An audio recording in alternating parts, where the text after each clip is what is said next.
Joining me now is Regina Archbishop Donald Bolen. Archbishop Bolen is one of the 5 archbishops in Rome with First Nations, Métis, and Inuit delegations. Welcome to the program, Archbishop, and it's a great pleasure to have you on the program. You were involved, of course, in making this happen, and the Council of the Conference of Catholic Bishops took part in planning this Vatican delegation. But a lot of the Indigenous leaders and many Canadians want to know, will the Pope issue an apology during this visit? Why has he not said he will apologize already, as the Truth and Reconciliation number 58 is asked for? Right. Well, first of all, good to be with you this evening. I think that there's been a clear request for Pope Francis to offer an apology for abuses suffered and the Catholic Church's involvement in residential schools. Many of the delegates have been saying they want to make sure that the apology takes place on Canadian soil. So, I mean, the Pope is going to be speaking on Friday morning, and right now he's very much in listening mode. The first 2 meetings with the Métis and Inuit delegates have already happened, those private meetings, and they have shared very deeply with him experiences in both instances of residential schools and of colonization, negative impacts of those. And he certainly heard them and responded emotionally and pastorally. So what he's going to say on Friday morning, we'll see. And of course, he is planning now to come to Canada. So what he's going to say here and what he's going to say there remains to be seen. But why does it remain to be seen? I guess that's my question. I understand respectfully that the Pope is listening, but I'm sure you and I'm sure the Holy Father and I'm sure the bishops and the cardinals have all read the Truth and Reconciliation report, thousands of pages of testimony. It's not as if these crimes are new. Why keep Indigenous leaders, Canadians, in suspense as to if he will apologize, where he will apologize? Why not say, he knows the crimes, the Church is aware of what happened, the Holy Father, the Pope, will be apologizing publicly as asked, there will be compensation, there will be a release of documents. Why wait? What is the suspense? What more does the Church need to know? I mean, it's not a matter of suspense, and the Pope is not trying to keep people in suspense. I mean, the Pope has clearly indicated to the Canadian bishops, you need to take a lead here. You need to take responsibility. And that's a message that we've heard loud and clear from him. So, for instance, I have offered an apology both at the TRC national event in Saskatoon on behalf of Saskatchewan bishops and in several other contexts when I've had meetings at Cowessess First Nation, at Kisiku's First Nation, and in individual encounters. Many bishops have done so, as have religious communities. Right. And then in September at the plenary of the Canadian Bishops' Conference, the Canadian bishops collectively offered an unequivocal apology for the waves of suffering which Indigenous people experienced in residential schools and the various kinds of abuses which were suffered. So there's a desire also from Indigenous peoples that Pope Francis directly engage with that question. And therefore, we facilitated this first encounter where he can hear directly from them and engage in a very personal way. Pope Francis has stressed throughout his pontificate the importance of dialogue and encounter. So he's asked us as Canadian bishops to engage in that dialogue and have those encounters, to get to know survivors, to listen to their stories. And now he's having that experience directly. I understand. The Truth and Reconciliation doesn't have a call to dialogue. They literally are called a call to action. Call to action 58. It's an action. They want the Pope to apologize. The Archbishop the delegates went on a private tour of the Vatican Museum today. They house Indigenous artifacts that members of the delegation have called on the Vatican to return. Some historians have said they were stolen. Will the Catholic Church commit to returning those artifacts? And will the Catholic Church also commit to turning over all the archives related to the residential schools? So first of all, regarding the artifacts, I think we had a very good visit there this morning. And I think that you're putting words in the delegates' mouth that I'm not hearing from the delegates. What I'm hearing from them is they want to enter deeply into a conversation.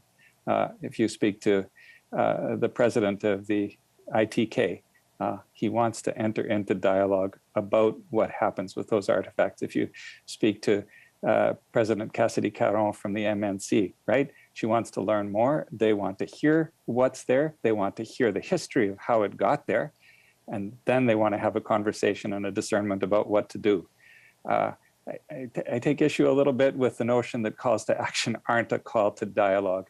The calls to action, which I know very well, and the calls to action, which are directed to the churches, are not a checklist, right? They're an invitation to engagement, to involvement, to walk with Indigenous people on the issues that are named, about education, about Indigenous spirituality, about the United Nations Declaration on the Rights of Indigenous Peoples, about the doctrine of discovery.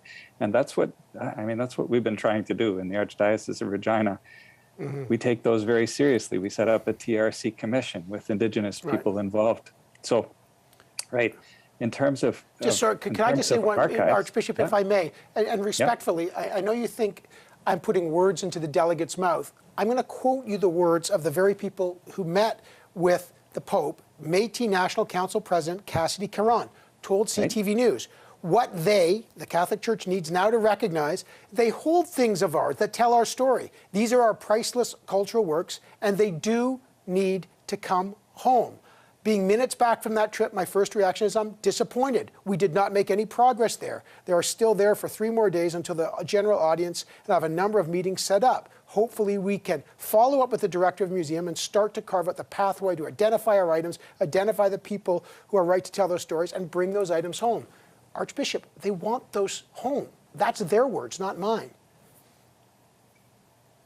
I'm hearing that meetings are happening and discussion is happening in that regard. And I'm also hearing that there's a desire to know the stories behind how those artifacts got there. And, I mean, some of those artifacts were presented as gifts to popes. And I mean, the people I was sitting with at supper are saying, we need to know that story, right? There's a spiritual dimension to gift giving, and that can't be lost. So, I mean, that's a conversation underway. Right. I'm just listening to the words of the Métis Council who said they're ours, and okay, but we're not going to solve that. But I'm just saying that they clearly want them home.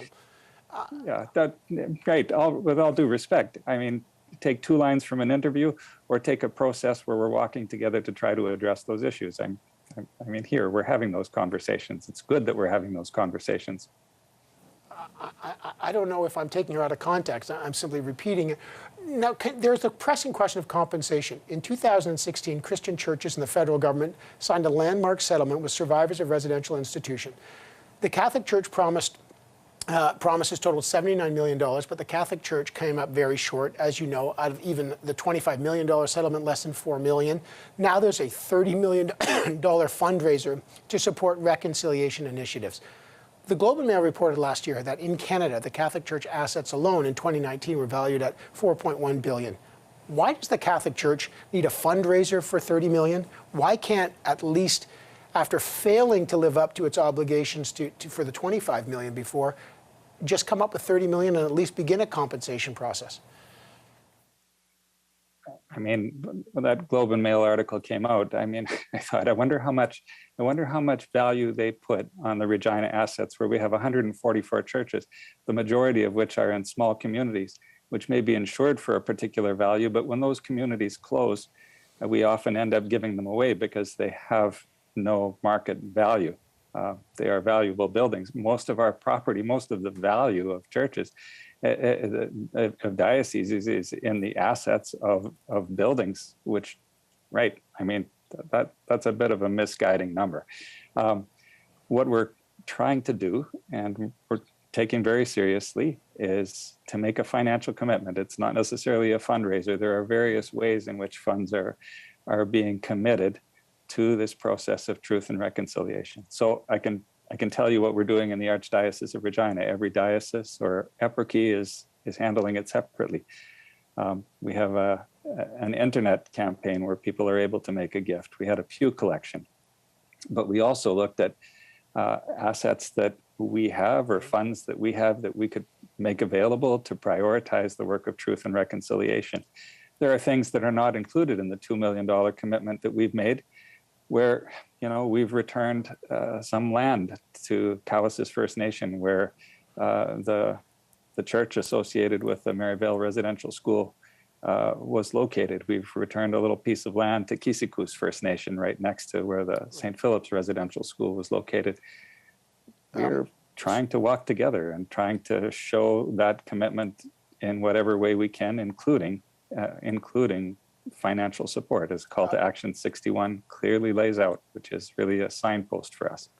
One final thing, if I may, Archbishop. Father Johannes Rivoire, the RCMP laid a new charge against him regarding allegations of historic sexual assault in Nunavut. Yesterday, as you well know, the Inuit Tapiriit Kanatami President Natano Obed called on the Pope to speak to Father Rivoire directly, ask him to go to Canada so he can face charges here. As a French national who lives in France, he cannot be extradited.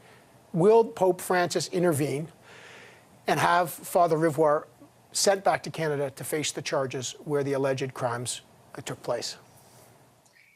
I'm a little out of my depths on that topic, but what I heard was the Vice President of the Canadian Bishops' Conference indicating that we would do everything we could to respond to that request and to parallel requests as they surface. So, I mean, it's not our desire to shield perpetrators of terrible acts of abuse.